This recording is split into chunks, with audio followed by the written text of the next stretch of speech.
Mr. Jim Sherrill requesting a short-term rental home permit in order to operate the Puku'u Polynesian short-term rental home, a 3-bedroom short-term rental home located at 8778 Kamehameha 4th Highway, fit TMK 5-7-007-008, Puku'u Island of Moloka'i, STMO T20160007, Planner S. Lopez. The public hearing began on June 14, 2017, and was closed on June 28, 2017. On June 28, 2017, the matter was deferred to the August 9, 2017 meeting. On August 9, 2017, the matter was deferred to the September 27, 2017 meeting. This application is being brought for review to the Moloka'i Planning Commission because there are at least 2 permitted short-term rental home operations located within 500 feet of the subject property. A request to intervene on a subject application. These matters were deferred at the August 9, 2017 meeting to the September 27, 2017 meeting. Requesters were given to August 29, 2017 to file any amended or supplemental pleadings. And the fourth one is Shane Pally by letter dated July 3, 2017 and received by the Planning Department on July 5, 2017. Also Shane Pally under item B, submitting a petition to intervene for native tenant Kuleana Land Owners of Puku'u Moloka'i Island, Hawaii TMK 2570070560000, TMK 2570070470000, TMK 2570070140000 to the Maui Planning Commission, received by the Planning Department on August 29, 2017. Mr. Pali, you can make the argument. So I just wanted to also, in addition to what you have there, I did submit a response to Luigi's letter representing the Sherrills in this matter. And that's what I'm going to be reading from and referencing from. I'm not going to really address my petition. I will say something about it at the very end. But a lot of what was in my petition is in my responses to what Luigi had brought up. So I'm just going to start with the first one. In Luigi's response to my petition, he said that I misidentified the manager. So I just wanted to point out, and what I'm doing is I'm actually not covering everything that Luigi, representing the Sherrills, actually pointed out in his letter or response to my petition. I'm just looking and responding to things that I feel is relevant to this contested case. The reason why Edward Onofrio was identified as the designated manager is because Exhibit 9 lists him as the manager. The document was included in the STRH application docket that was distributed at the August 9, 2017 MOPC meeting.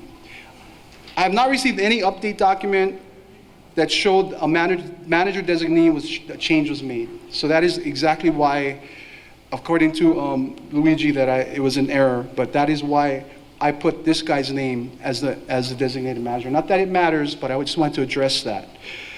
Okay, number 2. First bullet, and this is reading directly from Luigi's letter. Proposed STRH permit application is not associated with a development. All structures are existing. My response, I am not referring to a structural development as the Sherrills are applying for a permit to structurally change the urban residential zoning of the structure to allow for commercial purposes for a limited amount of time. This is a new development in terms of changing the existing dwellings from its, according to Luigi, quote unquote, current entitled use. So that's my response to him on that. Number 3, Luigi, generate 1,000 vehicular trips per day. There is no engineering or scientific basis. My response, you are correct that there are no engineering or scientific study that exists that provides accurate AADT. AADT is the acronym for Annual Average Daily Traffic Counts for Mana'i. The 1,000 vehicular number was based on data that I myself retrieved from the State Department of Transportation. Data from 2016 shows that the AADT for Moloka'i was 6,000. That's every day, 6,000 cars. The AAD count on Moloka'i was collected in Kaunakakai, Alamalama Street at mile point .079. Just in case you guys want to go check it out and find out. That's giving you the information, you go look for yourself. I was able to look up other comparable Hawaiian places that were somewhat similar in size and population. So what I did was I looked on Maui and I looked at Paia Maui. Let me see, I don't want to read word for word. Because it was similar in size and population. The width of Paia is about 7 miles long. The total AAD count on Hana Highway that runs through Paia is 14,900, according to data collected in 2013. Another reason why I looked at Paia, because they are pretty much going through a whole bunch of woes with short-term rental housing problems there as well. So I'm just kind of looking for something that gave me an idea on what we could be looking at if more short-term rentals permits were actually issued. The AAD count in Paia was collected at mile point .106. In another very Hawaiian place, the AADT count in Hana Maui, population about 1,200 people, was 1,900. And that's just one road on the airport. The AADT count in Paia was collected at mile point .106. Based on these two locations and the amount of traffic that could potentially expand as a result of more short-term rental home permits being handed out, 1,000 AADT count is only 1/6 of the total number of AADT, which is 6,000 for the island of Moloka'i. Hence, that's why the number 1,000 to me makes sense. The point here is that there is no finite data where anyone can conclude with surety the total impact the STRHs will have on AADT counts in Manae. I cannot address Luigi's reference in that letter, if you guys look at the letter, to the 16-unit apartment complex with 40 total bedrooms that he is building in Manila Camp, as I know nothing about that. Luigi's letter talks about, and he states that the 40% increase, and I mean density, 45% increase in density is nonsensical. At the present, we do not have a cap on STRHs on Moloka'i. Right now, there are 88 STRHs allowed for Paia, Haiku, and a total of 30 for Hana. There are 7 permitted STRHs on the east side with another 6 pending, including the Sherelle permit.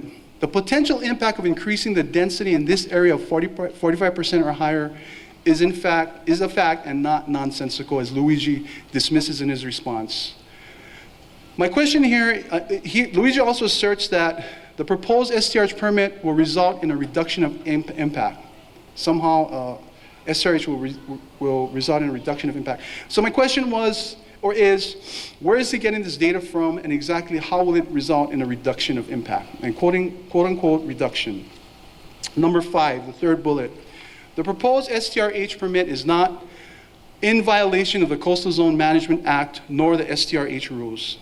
In a letter dated August 24th, 2017 that I received from Clayton Yoshida on behalf of William Spence in response to a letter that I sent over, or email that I sent requesting information, Mr. Yoshida asserts that there have been no cultural or environmental impact reviews conducted in Puko'o in regards to STRH permitting. In addition, the letter also states that there are no environmental federal laws that apply to the issuance of a STRH permit. I believe that since no environmental impact review at the state or federal levels have ever been conducted, that the Moloka'i Planning Commission has the kuleana to request on the community's behalf that an environmental impact review be completed prior to making a decision on issuing any further STRH permits. There are ancient fish pond structures that are considered a cultural, environmental, and natural resource located on the coastal shoreline fronting the proposed redevelopment request from rural to commercial use of the Sherelle's existing residential buildings.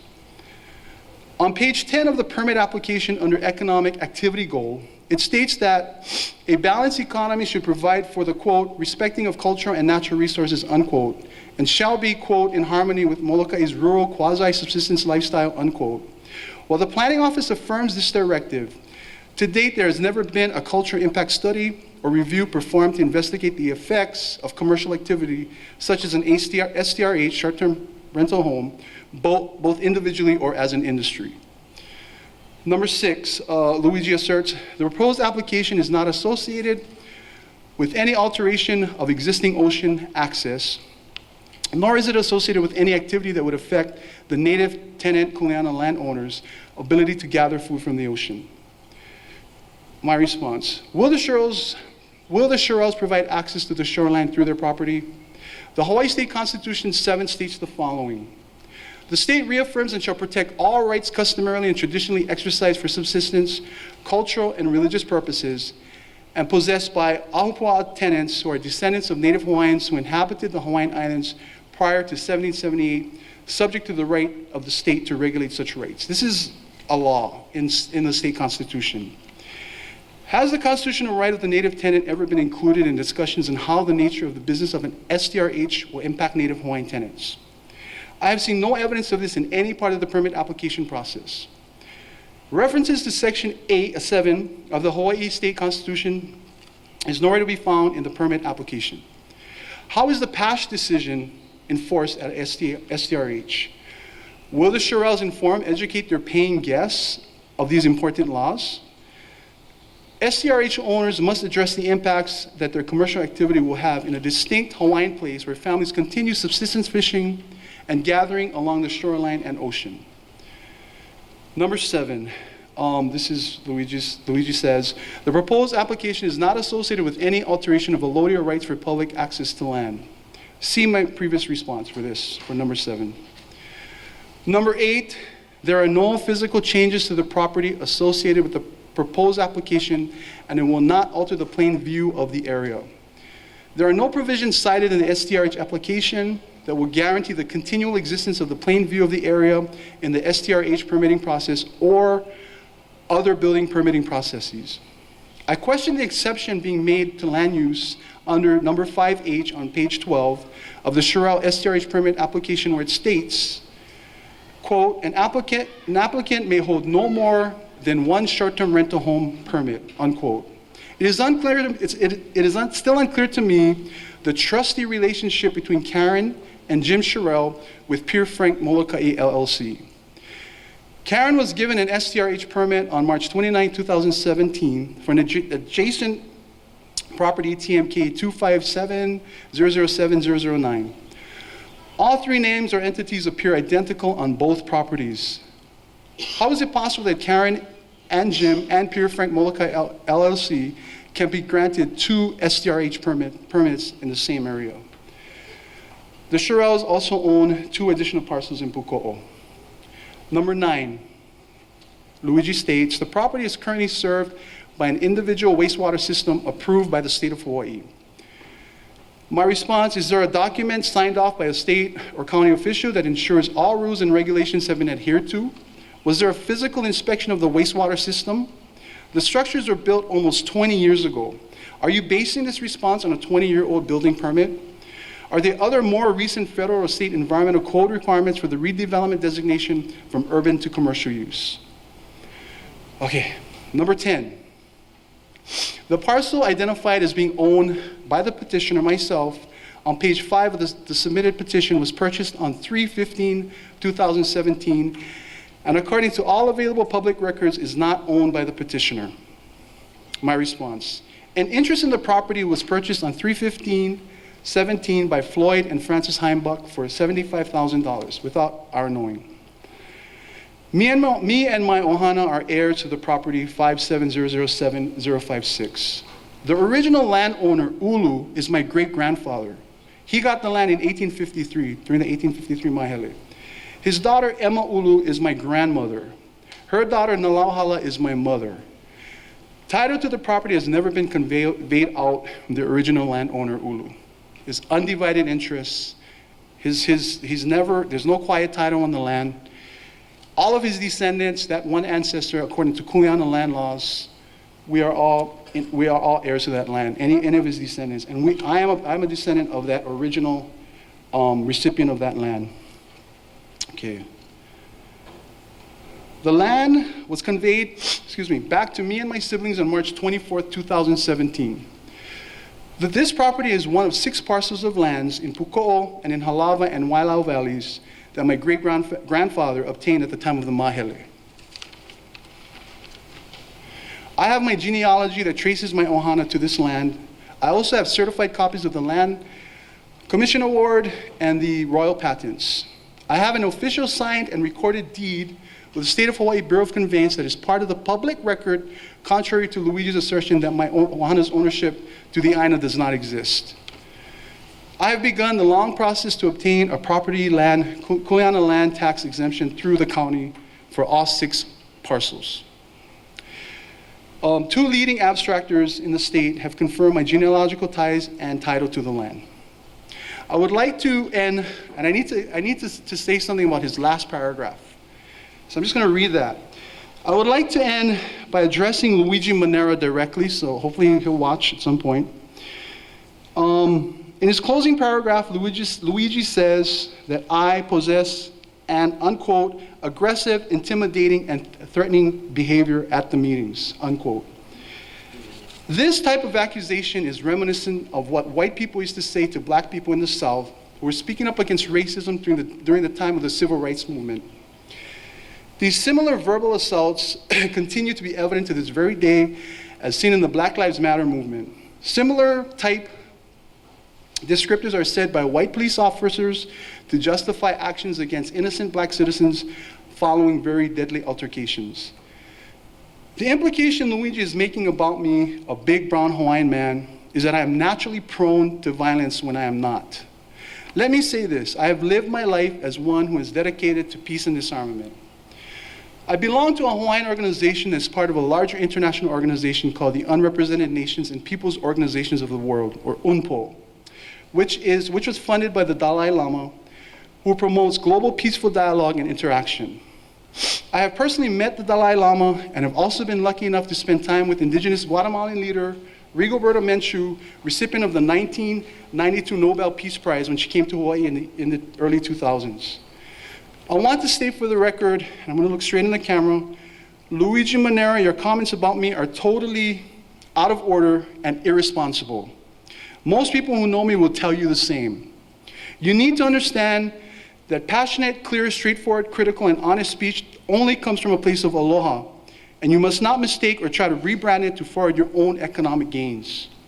Even though my testimony and interaction with the Moloka'i Planning Commission was filmed and can prove that what you have written about me is not true, you need to understand and acknowledge that your statement against me will be viewed as quote unquote legitimate and probably a fair character assessment just based, quite frankly, on your white privilege, whether you realize it or not. All I can ask at this point is that you recognize that we're not equal in terms of the dominant power structure that prevails in Hawaii. At this point, I believe it is too late for you to undo any potential damage that your libelous accusations will cause against my reputation, as your written comment is now part of the public record. In closing, I just wanted to also address some of the things that he actually said in his letter response. That, I understand that I did have some errors in my petition. There's a story behind that, which I'm just going to share with you really quickly. Just to give you an idea on what it took to get to this point. I'm not a rich person. I have friends, I've been talking to attorneys. One attorney actually helped me to do a petition. I had a petition already done. He did it for me. I was ready to send it in. Then he sends me the invoice, and he gave me a cut rate of $75 per hour. What that amounted to was 20 hours, which totaled $1,500. So what I did was, I said, mahalo, but I'm sending you back this petition, and I'm going to do my own petition. So if you see these errors, there's some errors within it, but just know that those are just formality errors. The substance of what I'm saying in my petition is exactly what it is. I just want to share that, just to show you guys a little bit of what it is taking. I do have kids. I have my oldest son getting ready for college in 2 years. I rather put $1,500 to his college education than to a petition to some attorney I thought was my friend. But anyway, let me see. Oh, and I also just want to say before I leave, I know it's not pertains to anything, but I just want to support Commissioner Buchanan's effort to re-review the permitting procedures, because it really needs to be re-reviewed. I heard Mr. Spence say that he's just following the rules. I don't know when was the last review. I mean, we've just had 3 commissioners resign, off of so really, it's time for us to look at that, I mean, there was an SMX that was approved administratively and not brought before the council. I agree with Laurie that, these are things that's important and put in place for the protections of the community, making sure everybody's following a fair process. And for that, I just want to commend Laurie. And yeah, I got punished enough already, just coming and flying over and everything. But that is all I have to say. That was my response to the petition. If you guys have any questions, any documents, I know part of it is to prove that I do have a lineage. I do have all of my paperwork. I did not make any more copies for anybody else. I feel it's kind of pseudo-private. I'm willing to show you folks what I have in terms of my genealogy, the deed, and the LCA and the royal patent. Mahalo. Thank you, Mr. Buchanan. Any questions for Mr. Buchanan from the commission? Mr. Pale. Laura, Oh, okay. We'll open for public testimony and then we'll ask questions.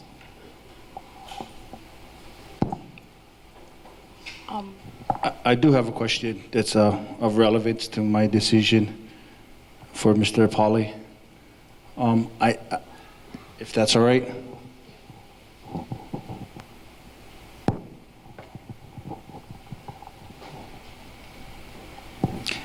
Go ahead, Commissioner. Shane, how's it? One of the big things we've been talking about is rules and procedures, and I would think that the community would want me to follow the rules and procedures as they wanted. I need to know. I have not heard a reasoning for good cause from Mr. Pauly yet. That's one of the criteria that is probably the most important criteria, and that's why if you go back to the June meeting, I actually made the motion to give Mr. Pauly more time to provide me with that. And I just need to know what the good cause for not filing within the 10 days of the application was, because that's the most, for me, that's the key thing that I'm looking at with your intervention. And just to clarify, it's 10 days prior to the first Yeah, public prior hearing, to the first public hearing. which was that June 9th or whatever that was. Because I'm asking you in respect that you gotta want me to follow the rules. That's what I'm hearing from you guys, to the T. You don't want me to circumvent any rules that are written down. You guys want me to follow them to the T, is what I've heard from the public testimony. So I just need to hear that. I don't think I've heard that yet. Well, I think part of it was that I didn't really get involved until the time that I came to the meeting. At that time, I was only kind of reading about it, as a community person. I mean, that pretty much is it. And I think, you look at today, there's hardly anybody here. I think that it's, if anything comes out of it in terms of good cause, why isn't the room full? I mean, there's things that we can look at as to reasons why that is. But the bottom line is, I came in at that time, and at that time, it was brought up, and we're here today, and you guys already accepted it. You guys accepted it. We moved on. In fact, you guys rescheduled it. You guys gave us 2 new dates to submit. I mean, I don't know what else to tell you except the fact that I'm standing here today. I don't know how many days later, presenting to you with finally the petition, and I don't know what good cause has to do with it in terms that your legal counsel and everyone, the commission agreed and allowed it to come forward. So, Can I address that, or are you gonna? Can I address that from my opinion? Well, I just wanted to remind the commission and you, Mr. Pele, that your motion that day was to defer it, not to really give them more Right, time, but just to defer it and see what happened. Can I address, as far as the good cause, my understanding is there's a rule. I noticed in your letter you guys referenced, I'm sorry, let me get it here. The statutes, you wrote that, I got so much work here.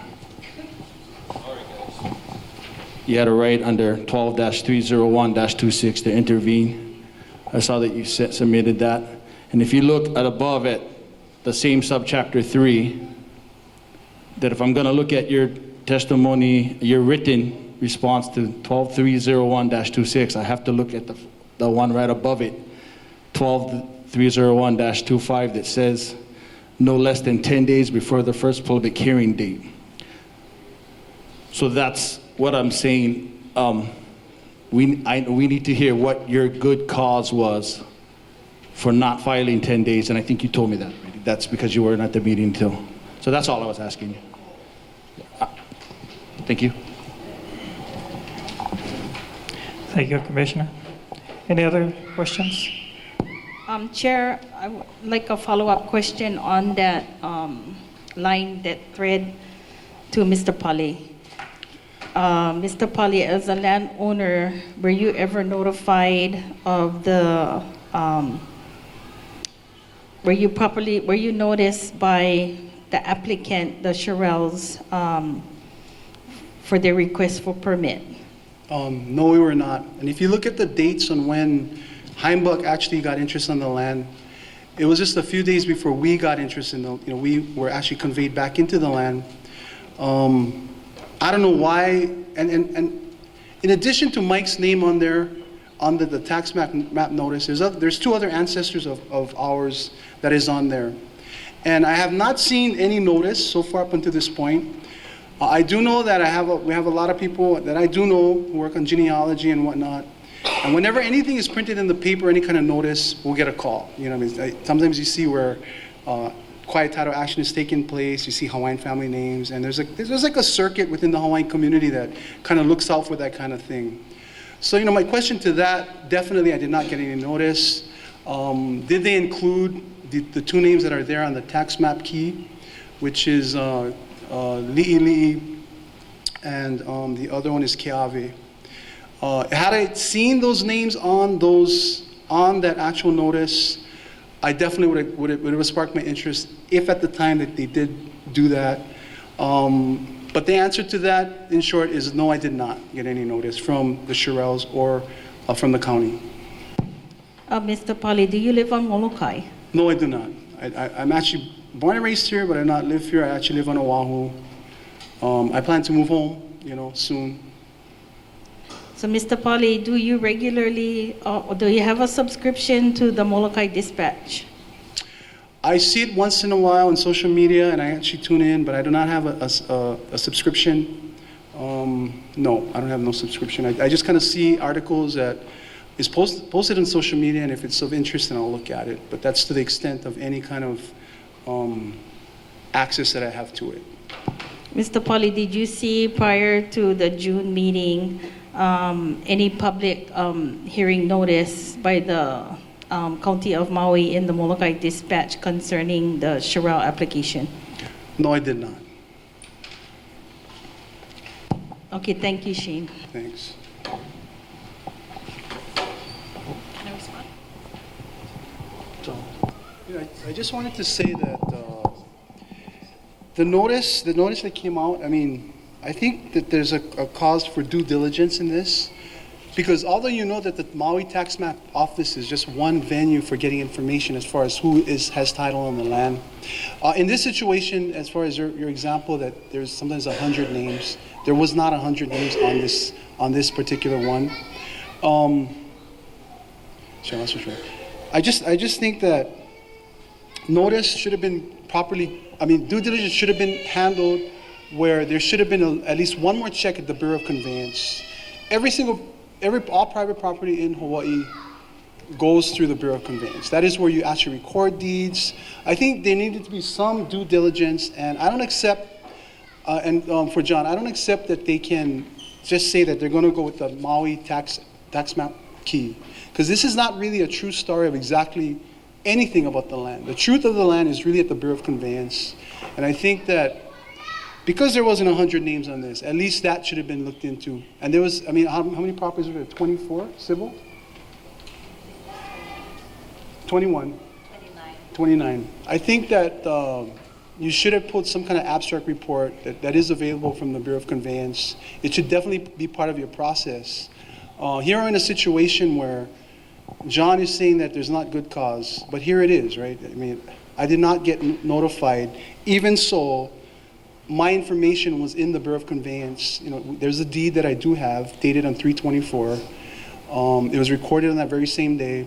Information on who I was and my address was available through public record. Thank you. Thank you. I just wanted to say that, you know, when I'm looking at the staff right now for the Maui Planning Commission, it seems very one-sided, and that is my honest to goodness assessment of what is going on here. We come up with giving good cause on why this is important to us, all the reasons why we stated. I responded, I flew over here to do this, and then at every turn when we say something, the Maui County staff comes forward as if, this guy right here called that these people should be recusing themselves, but in some ways I think staff should be recusing themselves as well, because they have a lot of power, again, to really engage the community. And I think that coming in every turn when we're coming up and saying something, to come and counter every single thing, shows that there is impropriety, and maybe not financially, but impropriety in capital of the community. And I just wanted to point that out, that is something that is not going to go unnoticed. I never got the notice, plain and simple, And you said it's not fair to them. I'm telling you that's not fair to me. Okay, commissioners. There's a motion on the floor to approve the intervention, and second by Lori. Any more discussion? If not, ready for the question. All in favor, lift your right hand. Look like it's unanimous. Thank you.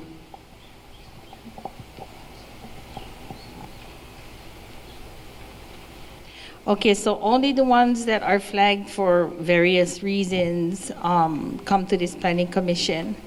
So, Mr. Chair, do we have a motion on the floor? I'm getting lost. We have a motion on the floor, no? Go ahead. Appointment of hearings officer. Okay, so I think I would like feedback from the intervener and the applicant.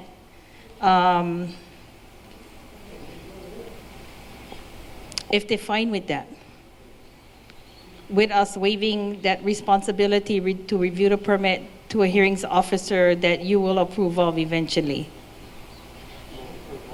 They're going to have to approve of the hearings officer. So I'm happy, I'm comfortable with that as long as both parties have a chance to say yes or no. What if one says yes, one says no? I think that would be like my concern. So how long could this process actually take? And then when are we looking at approximate date on when the hearing will be held? Okay, first off, both parties need to agree on a hearing officer. Okay, if one says yes and the other says no, then that's no go. So this could drag out, for a while. Yes, it could. How long contested case takes, it all depends on the parties in how many witnesses they have, what kind of evidence they want to present, those kinds of things.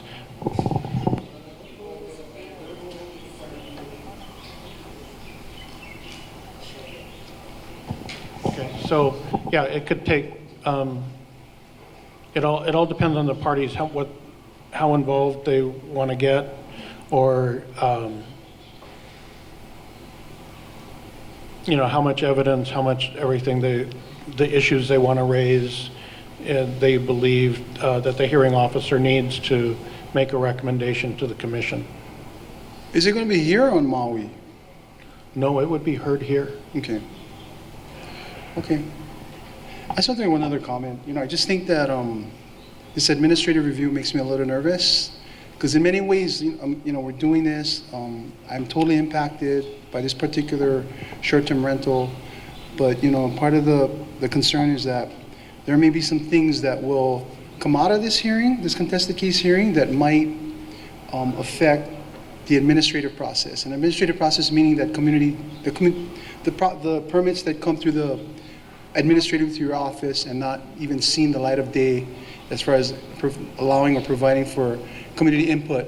And I think that is a major problem. I think that I agree with Lori again that we just really need to look, you guys need to look at the policies and procedures, because if you're thinking about the commitment in this whole contested case for just this one case, it got to mean something more than just that.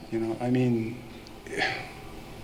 it's just the resources and stuff that I'm going to have to go through. I'm going to have to look for legal representation at this point.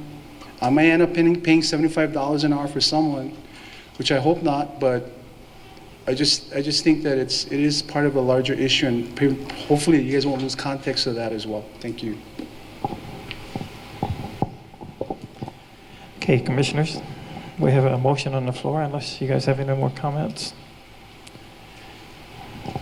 Motion on the floor to approve the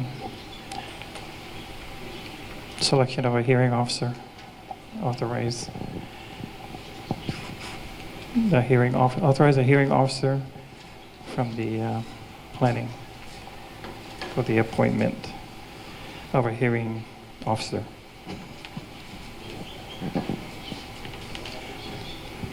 Okay, ready for the question? All in favor, say aye. Raise your right hand. Okay, look like unanimous.